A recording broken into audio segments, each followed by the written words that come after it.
Hello বন্ধুরা, আপনি যদি একজন পেনশনার হয়ে থাকেন এবং প্রাইভেট কোম্পানিতে যারা জব করেন তাদের জন্য সবথেকে বড় গুড নিউজ আসতে চলেছে। এখানে ইপিএফও বড়সড় ডিসিশন নিতে চলেছে কিছুদিনের মধ্যে। ইপিএফও এর যে নতুন রুলস আসছে 2025-এর জন্য, সেখানে প্রাইভেট এমপ্লয়িদের জন্য যে রিসেন্টলি আপডেট হলো ফার্স্ট, সেখানে স্যালারি ইনক্রিজ হতে পারে। যেখানে 15,000 টাকা স্যালারি ছিল সেটাকে বাড়িয়ে 21,000 টাকা করা হবে এবং মিনিমাম যে পেনশন রয়েছে সেটা বাড়তে পারে। যেটা 1,000 টাকা ছিল সেটা বাড়িয়ে 7,500 টাকা করা হবে। এছাড়াও বেশ কিছু নতুন ফিচার্স এবং নতুন আপডেট চালু করা হয়েছে প্রাইভেট এমপ্লয়ীদের জন্য এবং পেনশনভোগীদের জন্য, যেইগুলি আজকের এই ভিডিওটিতে আমি বিস্তারিতভাবে আলোচনা করব। তো আপনাদের রিকোয়েস্ট করব ভিডিওটি স্কিপ না করে প্রথম থেকে শেষ অবধি মনোযোগ সহকারে দেখার, আর আমার এই ডাব্লিউপি ইনফো ইউটিউব চ্যানেলটিকে সাবস্ক্রাইব করে পাশে থাকার, কারণ আপনার একটি মূল্যবান সাবস্ক্রাইব এই চ্যানেলটির জন্য অত্যন্ত গুরুত্বপূর্ণ। তো বন্ধুরা, দেরি না করে চলুন শুরু করা যাক। বন্ধুরা, পেনশনারদের জন্য যে নতুন আপডেটটি রয়েছে সেটি আমি অন দ্য স্ক্রিন ডিজিটালি আপনাদেরকে দেখাবো। তো চলুন দেখে নেই। ইপিএফও পেনশন বৃদ্ধি ভারতের লক্ষ লক্ষ পেনশনভোগীদের জন্য একটি উল্লেখযোগ্য অগ্রগতি। প্রস্তাবিত বৃদ্ধির লক্ষ্য হল কর্মচারী পেনশন প্রকল্পের অধীনে ন্যূনতম পেনশন 1,000 টাকা থেকে বাড়িয়ে 7,500 টাকা করা হবে প্রতি মাসে। তো বন্ধুরা, মিনিমাম পেনশন অ্যামাউন্ট আপনাদের কত টাকা বাড়ানো হবে, তো চলুন দেখে নেই।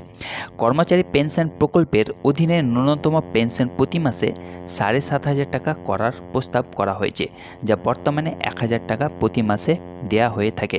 তো বন্ধুরা, এটি হচ্ছে দুর্দান্ত একটি আপডেট যা আপনাদের পেনশনের অ্যামাউন্টকে বাড়িয়ে দেবে। তারপর হচ্ছে যে যোগ্যতা। এই পেনশন পাওয়ার জন্য আপনাকে কি যোগ্যতা অর্জন করতে হবে। ইপিএস পেনশনের জন্য যোগ্য হতে হলে একজন কর্মচারীকে কমপক্ষে 10 বছর ধরে চাকরি করতে হবে এবং তার 58 বছর বয়সী হতে হবে। তাছাড়াও তাদের ইপিএফও এর নিবন্ধিত সদস্য হতে হবে, তবেই কিন্তু আপনি এই পেনশনের টাকা পাবেন। তারপর হচ্ছে যে বাস্তবায়ন, অর্থাৎ কবে এটি কার্যকরী হবে। পেনশন বৃদ্ধির বাস্তবায়নের তারিখ 2025 সালের এপ্রিল থেকে হবে বলে আশা করা হচ্ছে, যদিও আনুষ্ঠানিকভাবে ঘোষণার অপেক্ষায় রয়েছে। আশা করি এপ্রিলে কিন্তু আপনাদের এই পেনশনের আপডেটটি চালু হয়ে যাবে। তারপর হচ্ছে যে কারা কারা সুবিধা পাবেন। ভারতে 60 লক্ষেরও বেশি ইপিএফও পেনশনভোগী পেনশন বৃদ্ধির সুবিধা পাবেন, যা তাদের মাসিক বেতন বৃদ্ধি করবে এবং তাদের জীবনযাত্রার মান উন্নত করবে। তারপর হচ্ছে যে পেনশনভোগীদের অতিরিক্ত দাবি কি রয়েছে, চলুন দেখে নেই।